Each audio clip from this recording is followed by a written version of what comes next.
बिस्मिल्लाहिर्रहमानिर्रहीम। अस्सलाम वालेकुम नाज़रीन, आप यूट्यूब चैनल देख रहे हैं। मैं इमरान खान हूँ। इमरान खान साहब ने जो हुकूमत को टाइम दिया है मुज़ाकरात के हवाले से, उसमें एक दिन गुजर गया है। देखें, जो इमरान खान साहब के दो मुतालबात हैं उसमें कोई लंबा चौड़ा टाइम तो चाहिए नहीं। यानी अगर हुकूमत ये चाहे और नीयत हो जाए तो ये दोनों मुतालबात फ़ौरी तौर पर तस्लीम किए जा सकते हैं। ये दोनों मुतालबात बज़ाहिर बहुत जायज़ लगते हैं। यानी एक मुतालबा ये है कि जितने भी बेगुनाह कैदी या सियासी कैदी इस वक्त बंद हैं जेलों में, उन्हें रिहाई दी जाए, और ये हक होता है कैदियों का। पूरा निज़ाम जो है वो जोर डाल रहा है, पूरा निज़ाम जो है वो कोशिश कर रहा है कि मैक्सिमम लोग पाकिस्तान तहरीक इंसाफ के उन्हें जेलों के अंदर रखा जा सके। तो एक तो इमरान खान साहब का ये मुतालबा है। दूसरा ये है कि 9 मई और 26 नवंबर ये दो ऐसे दिन हैं जिस दिन पाकिस्तान के अंदर बहुत ख़राबी हुई है। 9 मई 2023 और 26 नवंबर 2024। यहाँ पे इमरान खान साहब ने कहा कि इन दोनों के ऊपर जुडिशल कमीशन तश्कील दिए जाएं और गैर जानिबदार जजेस को जुडिशल कमीशन का हिस्सा बनाया जाए सुप्रीम कोर्ट ऑफ पाकिस्तान से, ताकि दूध का दूध और पानी का पानी हो। पता चले कि 9 मई को क्या हुआ था, कौन जिम्मेदार था, और 26 नवंबर को क्या हुआ और कत्लेआम कैसे हुआ, डी चौक पे गोली कैसे चली, किसने चलाई, किसके ऑर्डर्स पे चली, ये सारी चीज़ें क्लियर हो जाएंगी। अब इसमें जो पहला मरहला इमरान खान साहब का वो है जी कि हम सिविल डिसोबीडियंस का आगाज़ कर देंगे अगर हुकूमत ने हमारे साथ संजीदगी से मुज़ाकरात ना किए, और उसकी जिम्मेदारी हुकूमत के ऊपर होगी। अब जो इमरान खान साहब ने पहले मरहले में सिविल नाफरमानी की तहरीक का आगाज़ करने का फ़ैसला किया है, वो ओवरसीज़ पाकिस्तानियों से वो पहली दरख्वास्त करेंगे। ओवरसीज़ पाकिस्तानियों की बड़ी तादाद इमरान खान साहब के साथ खड़ी है। यही एक वजह है कि पाकिस्तान में ओवरसीज़ पाकिस्तानियों को वोट डालने का हक़ नहीं मिलता। दुनिया के बहुत सारे मुल्कों में उनके ओवरसीज़ जो हैं उनको हक़ मिलता है कि वो अपने मुल्क के अहम तरीन फ़ैसले में अपना रोल प्ले करें, वो बताएं कि वो किसकी हुकूमत देखना चाहते हैं और किसकी नहीं। तरक्की याफ्ता ममालिक में ये होता है, लेकिन पाकिस्तान में ओवरसीज़ पाकिस्तानियों को ये हक़ नहीं दिया जा रहा। हालांकि ओवरसीज़ पाकिस्तानी जो पैसा पाकिस्तान में भेजते हैं उसी पैसे को आप फ़ॉरेन रेमिटेंस कहते हैं या आप तरसीलात ज़र कहते हैं। जो पैसा ओवरसीज़ पाकिस्तानी बाहर मुल्कों में कमाते हैं, अपने ख़ानदान वालों को पाकिस्तान में भेजते हैं, तो वो सारा पैसा तो एकदम खर्च नहीं हो जाता, लेकिन वो पैसा बाहर के मुल्कों से पाकिस्तान में आता है। अगर वो उनकी फैमिलीज अपने पास रखें या बैंकों में जमा रखें या उसको खर्च भी करें, तो वो पाकिस्तान के अंदर दौलत में इजाफा होता है। वो पैसा यहाँ पे खर्च होता है, मार्केट के अंदर सर्कुलेट होता है, जिससे टैक्स इकट्ठा होता है और हुकूमत पाकिस्तान को टैक्स भी मिलता है, और पाकिस्तान के अंदर जो पैसा है वो बढ़ता भी है। ओवरऑल जो पाकिस्तान के अंदर पैसा है उसकी मिकदार बढ़ जाती है जब ओवरसीज़ पाकिस्तानी बाहर से पैसा इंजेक्ट करते हैं पाकिस्तान में। ये कितना पैसा भेजते हैं इसके ऊपर एक डाटा मैं आपके सामने रखता हूँ, और हुकूमत का उसके ऊपर कितना इन्हिसार है मैं आपको ये बता देता हूँ कि पाकिस्तान के अंदर यानी पाकिस्तान जैसा मुल्क जो है इसका सबसे ज़्यादा इन्हिसार ज़राअत और उसके बाद इंडस्ट्री के ऊपर होना चाहिए, एक्सपोर्ट्स के ऊपर होना चाहिए, और रेमिटेंसेस तो बहुत छोटा उसका हिस्सा होना चाहिए। लेकिन आपको हैरत हो जाएगी कि पाकिस्तान में एक्सपोर्ट्स इतनी नहीं है जितनी रेमिटेंसेस हैं। यानी पाकिस्तान में बहुत सारी फैसिलिटीज़ दी जाती हैं, एक्सपोर्ट इंडस्ट्री को बहुत ज़्यादा उनको उठाया जाता है, उनको फैसिलिटेट किया जाता है, उनको फ़ायदे दिए जाते हैं, उनके लिए पॉलिसीज़ लाई जाती हैं ताकि ज़्यादा से ज़्यादा एक्सपोर्ट्स हो और बाहर से पैसा पाकिस्तान में आए। लेकिन हो ये रहा है कि जो ओवरसीज़ पाकिस्तानी है वो एक्सपोर्ट्स से ज़्यादा पैसा पाकिस्तान में भेज रहे हैं, हालांकि उनको किसी किस्म की फैसिलिटी भी नहीं दी जा रही।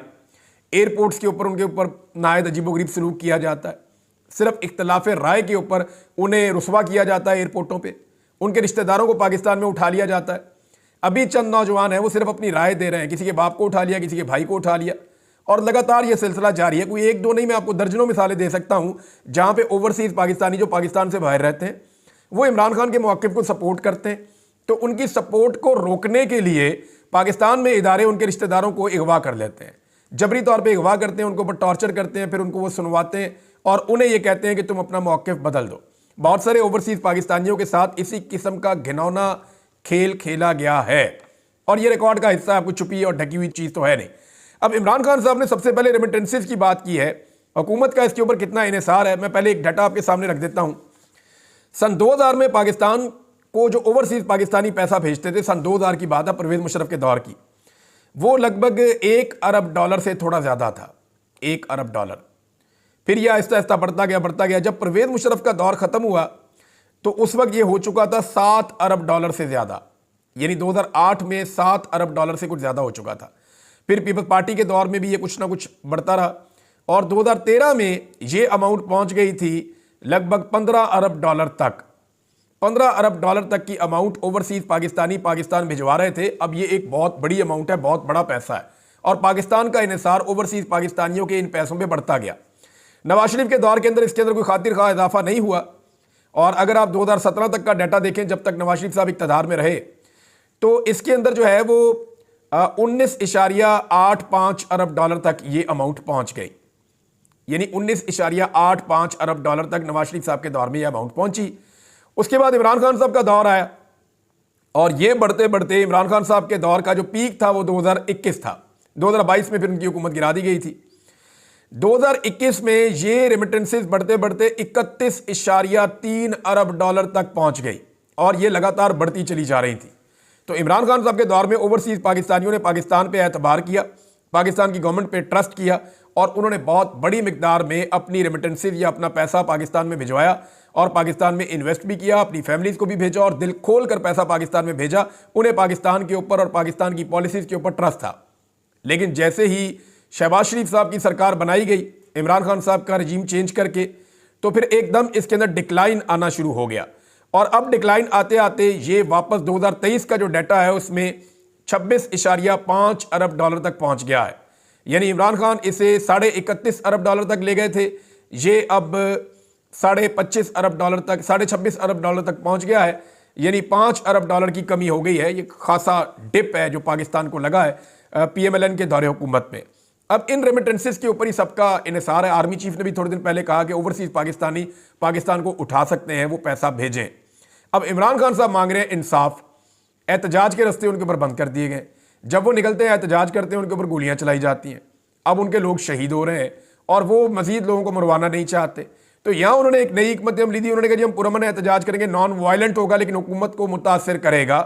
हुकूमत को वहां मारने का फैसला किया जहां हुकूमत को इंपैक्ट आता है। अब सवाल यह है कि क्या ओवरसीज पाकिस्तानी इमरान खान साहब को अगर कॉल देना पड़ गई, अगर हुकूमत ने इमरान खान साहब के साथ मुज़ाकरात में कामयाबी हासिल ना की और वहाँ पे बदनीयती दिखाई, और इमरान खान साहब ने कॉल दे दी कि ठीक है जी हम ओवरसीज पाकिस्तानियों को अब कह रहे हैं कि जो बाहर से आप पैसा भेजते हैं वो पैसा भेजना कम कर दें। ख़त्म तो नहीं कर सकते, लेकिन कम कर सकते हैं। जो ज़रूरत का पैसा उतना भेजें और बाकी ना भेजें। तो क्या ओवरसीज पाकिस्तानी इस कॉल के ऊपर कहेंगे कि ठीक है जनाब हम नहीं भेज रहे पैसा? ये एक बहुत बड़ा सवाल है। देखिए 1 करोड़ से ज़्यादा ओवरसीज पाकिस्तानी है। इनकी बड़ी तादाद गल्फ़ ममालिक में रहती है, यानी अरब ममालिक में, सऊदी अरब में, UAE में, कुवैत में, ओमान में, कतर में, इन मुल्कों में रहती है। और यूरोप में और बरतानिया में और अमेरिका में बहुत बड़ी तादाद में ओवरसीज़ पाकिस्तानी रहते हैं। यानी अगर आप 2 हिस्सों में डिवाइड करें तो आधे ओवरसीज़ पाकिस्तानी मगरबी ममालिक में रहते हैं, और आधे जो हैं वो ये गल्फ़ कंट्रीज़ के अंदर रहते हैं। अब ये ओवरसीज़ पाकिस्तानी क्या पैसा भेजना कम करेंगे? ये एक बहुत बड़ा सवाल है। इमरान खान साहब को अब तक ओवरसीज़ पाकिस्तानियों ने कभी भी मायूस नहीं किया है। अब हुकूमत क्या इस नहज पे इस मामले को ले जाएगी? पहले तो ओवरसीज़ पाकिस्तानियों को कहेंगे, फिर इमरान खान साहब पाकिस्तानियों को कहेंगे कि फ़लाँ चीज़ें आप बंद कर दें। और अगर इस तरह मरहलावार ये चीज़ें चलती रहीं तो हुकूमत के ऊपर लगातार दबाव बढ़ता चला जाएगा। ये चीज़ मैंने आपके सामने रखनी थी, और ये एग्जैक्टली वो डाटा है जो हुकूमत का अपना शेयर करदा डाटा मैंने आपके सामने रख दिया है। हुकूमत बार बार कहती है जी हमने महंगाई कम कर दी, महंगाई कम कर दी, और उसके अंदर जो एक ही चीज़ पेश करते हैं वो स्टॉक एक्सचेंज। स्टॉक एक्सचेंज जो है वो एक तरह का सट्टा है। अगर सट्टे के अंदर मुनाफा हो रहा है या मुनाफा नहीं हो रहा तो उससे आम आदमी को क्या फ़र्क पड़ता है? आम आदमी जो है उसकी हालत आप देख लेना। उसके लिए तो महंगाई बढ़ रही है, उसके किचन के अंदर आने वाली तमाम चीज़ें महंगी है, उसकी गाड़ी में या मोटरसाइकिल में डलने वाला पेट्रोल महंगा है, वो जो बिजली के यूनिट इस्तेमाल करता है वो पहले से ज़्यादा महंगे, वो जो पैसा कमा कर लाता है वो उसको ज़्यादा बढ़ता हुआ नहीं मिल रहा। यानी उसकी आमदन नहीं बढ़ी, लेकिन उसके अखराजात बढ़ गए हैं। महंगाई में कई गुना इजाफा हुआ है, और उस इजाफे के अदादो शुमार को अब तोड़ मरोड़ के लाके पेश किया जा रहा है कि जनाब नहीं नहीं नहीं महंगाई कम हुई है। हालांकि महंगाई बढ़ी है, हर आम आदमी इसकी गवाही दे रहा है। ये है नाज़रीन वो चीज़। और एक और चीज़ भी हो रही है पाकिस्तान में, वो भी मैं आपको बता देता हूँ कि पाकिस्तान के अंदर ना चंद लोगों ने एक कंपेन शुरू की थी कि फ़ौज के ज़ेर इंतज़ाम चलने वाले जितने भी सनती इदारे हैं उनकी मसनूआत का बाइकआउट कर दिया जाए। और ये सोशल मीडिया सारिफीन ने इस कंपेन को चलाया था। अच्छा, मुझे शुरू में लग रहा था कि ये गैर संजीदा चीज़ होगी, थोड़ा सा चलेगी और बंद हो जाएगी, लेकिन अब जिस तरह का रद्द-ए-अमल दूसरी तरफ से आ रहा है, उस रद्द-ए-अमल को देखते हुए अंदाज़ा हो रहा है कि ये कंपेन शायद काम कर रही है। मिसाल के तौर पे ये मामला मुझे पहले लगता कि सोशल मीडिया तक रहेगा और इससे ऊपर शायद नहीं जाएगा, या छोटा मोटा इंपैक्ट होगा और वो कोई फर्क डालेगा नहीं। मगर इसका दायराकार वसी हुआ और इतना वसी हुआ कि इस वक्त कुछ रिटायर फौजियों की तंजीमें, वो जो तंजीम है उसके ओहदेदारान वो इसकी बात कर रहे हैं, या मिलिट्री एस्टेब्लिशमेंट के जो हमायती लोग हैं वो इसकी बात कर रहे हैं, या कुछ ऐसे हमारे सहाफ़ी दोस्त हैं, सीनियर सहाफ़ी हैं इवन, वो ये बात कर रहे हैं जो ये कह रहे हैं कि ये बड़ी ज़्यादती है। अच्छा, यहाँ पे मौक़िफ़ ये दिया जा रहा है कि ये शोहदा के ख़ानदानों को सपोर्ट मिलती है जनाब इन कारोबारों से, और लिहाजा इन मसनूआत का बाइकआउट ना किया जाए। दूसरी जानिब से ये मौक़िफ़ इख्तियार किया जा रहा है कि दुनिया का कोई ऐसी फ़ौज नहीं है जो कारोबार करती हो, तो पाकिस्तान में फ़ौज जो है वो कारोबार क्यों करती है, ये सवाल उठाया जा रहा है। और शोहदा की कफ़ालत की जो जिम्मेदारी है वो रियासत की और हुकूमत की होनी चाहिए, ऐसे इदारे नहीं बनाने चाहिए। अब ये दोनों तरफ की एक मामला है, लेकिन एक बात तो वाज़ेह हुई है इस सारी एपिसोड से कि इम्पैक्ट आया है। अगर इम्पैक्ट ना आता तो इतने ज़िम्मेदारान की जानिब से रद्द-ए-अमल इसका बिल्कुल ना आता। ये रद्द-ए-अमल बता रहा है कि इसका इम्पैक्ट है। लेकिन एक चीज़ और भी इसमें आप ज़रा क्लियर कर दें कि पाकिस्तान तहरीक इंसाफ ने इस कैंपेन को अभी तक ओन नहीं किया।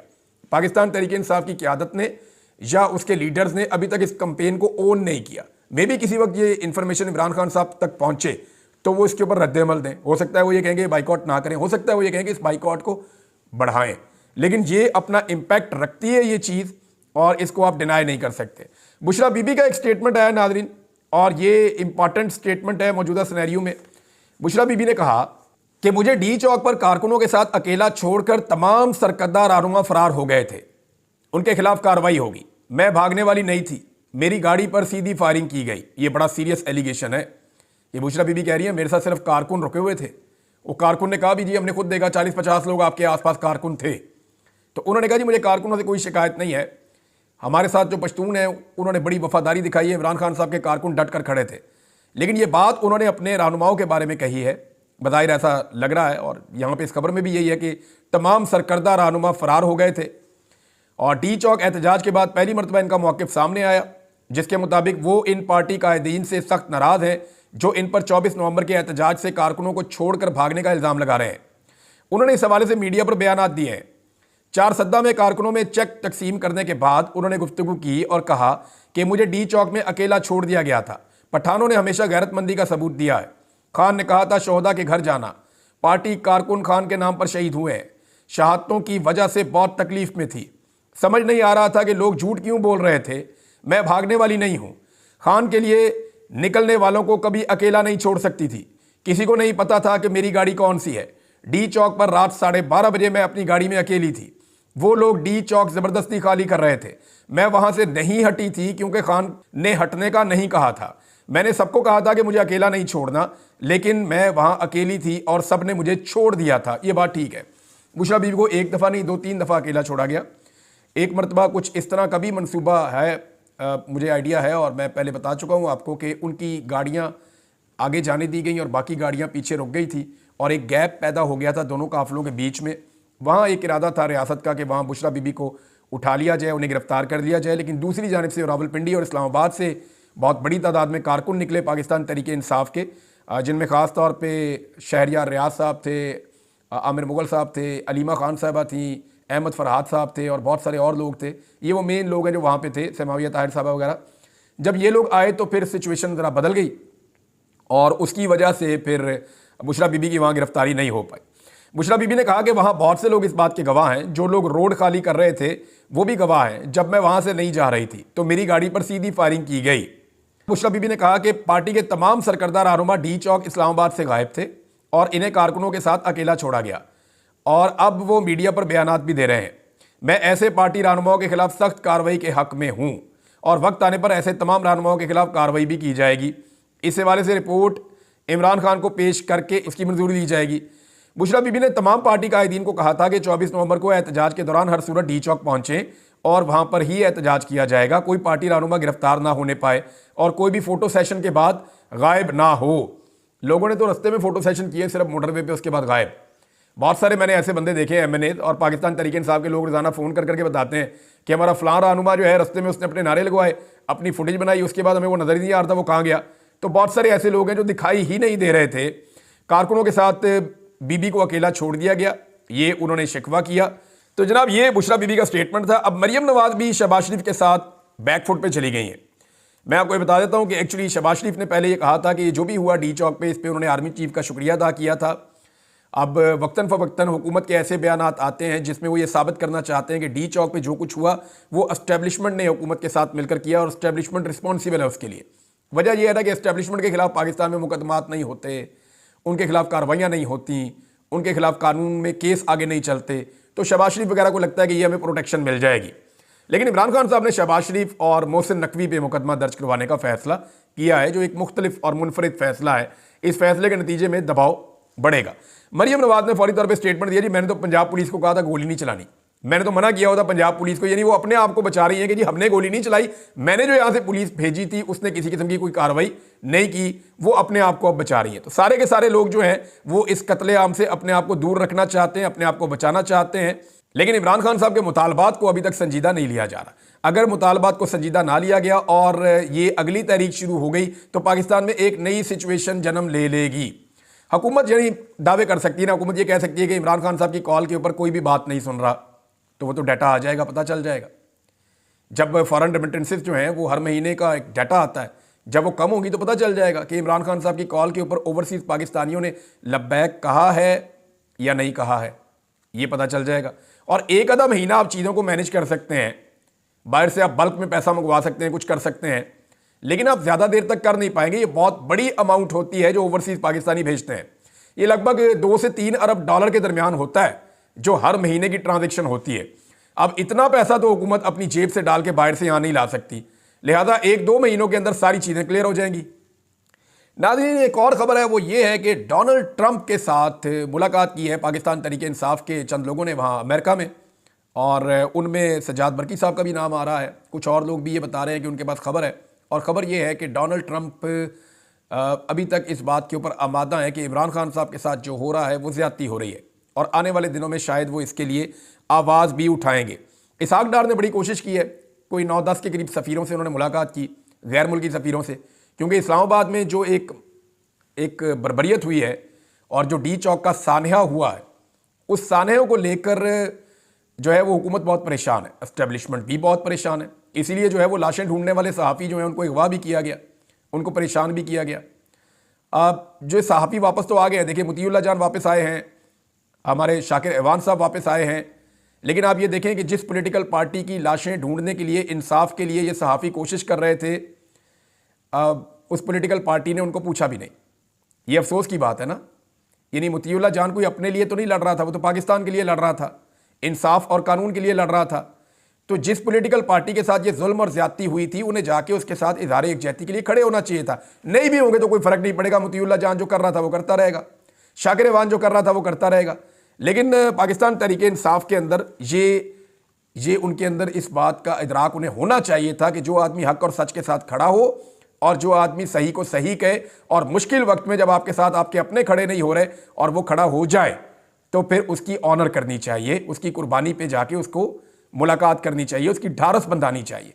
बतौर अपोजिशन पार्टी उन्हें चाहिए था कि सेनेट के अंदर, कौमी असम्बली के अंदर, अपनी सूबाई असम्बली के अंदर करारदादे पेश करें, तहरीकें पेश करें कि जनाब सहाफ़ियों के साथ जुल्म और ज्यादती हो रही है। लेकिन अजीब किस्म की एक कंप्रोमाइज सिचुएशन है पाकिस्तान तहरीक इंसाफ की क़यादत की। नाज़रीन, डार साहब ने मेरे को बताया ना, प्रेशर बहुत ज़्यादा बढ़ गया, और डार साहब ने मुलाकात की कुछ गैर मुल्की सफ़ीरों से। उन सफ़ीरों से जब कुछ सहाफ़ियों ने रब्ता किया, नुसरत जावेद साहब भी उनमें से एक हैं, तो ये सहाफ़ी अब ये क्लेम कर रहे हैं कि सफ़ीरों ने बताया कि जो कुछ भी इसहाक डार ने हमें बताया उसके ऊपर हमें बिल्कुल यकीन नहीं आया। उसकी वजह यह है कि ग्राउंड रियलिटीज़ कुछ और हैं, इंटरनेशनल मीडिया कुछ और रिपोर्ट कर रहा है, लोकल मीडिया कुछ और बता रहा है।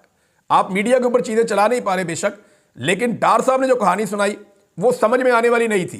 जैसे गंडापुर साहब ने कहानी सुनाई, कई वो उन्होंने पहाड़ क्रॉस कर दिए और बहुत सारे ज़िले क्रॉस कर दिए, तो इसी तरह ये जो डार साहब की कहानी है ये भी लोगों को समझ नहीं आई। हाँ, एक चीज़ है मीडिया के हवाले से मैं आपको कहूँगा, रऊफ़ क्लासरा साहब ने, एक सीनियर जर्नलिस्ट हैं, उन्होंने एक क्लेम किया कि पाकिस्तान का मीडिया बिल्कुल आज़ाद है और जिसे चाहे पाकिस्तान का मीडिया बुला सकता है। तो देखिए, रऊफ़ क्लासरा साहब को मैं सिर्फ ये गुजारिश करूँगा कि उनको खुद कितनी दफ़ा नौकरी से निकाला गया वो खुद अच्छी तरह जानते हैं, और वो ये कह रहे हैं कि किसी को भी बुलाया जा सकता है प्रोग्राम के अंदर, तो मुझे बुला लें प्रोग्राम में और मेरे से पूछ लें कि क्या हुआ, कैसे हुआ और मैं क्या जानता हूँ।